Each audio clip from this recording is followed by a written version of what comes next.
కొంచెం కొత్తగా ట్రై చేయండి. బీరకాయ పచ్చడి చాలా టేస్ట్ బాగుంటుంది. ట్రై చేసి నాకు ఖచ్చితంగా కమెంట్ అయితే చేయండి.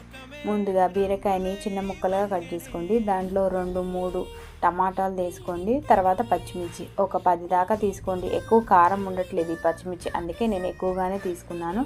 అలాగే కొంచెం చింతపండు, ఆయిల్, పసుపు, కల్లుప్పు అన్నీ వేసేసి ఒక దగ్గర పెట్టేసేయండి. ఇప్పుడు మొత్తం అన్నీ వేసాక పొయ్యి ఆన్ చేసేసి ఒక్కసారి అటు ఇటు తిప్పేసి ఒక మూత పెట్టేసేసి వదిలేసేయండి. అవి మెత్తగా ఉడుకుతాయి. మెత్తగా ఉడికేదాకా వెయిట్ చేయండి. మళ్ళీ ఒకసారి చూపిస్తాను చూడండి.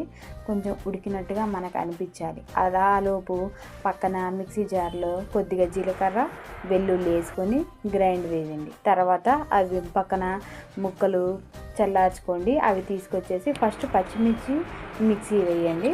తర్వాత మిగిలిన బీరకాయ వేసేసేయండి. అంతే అండి, రెడీ.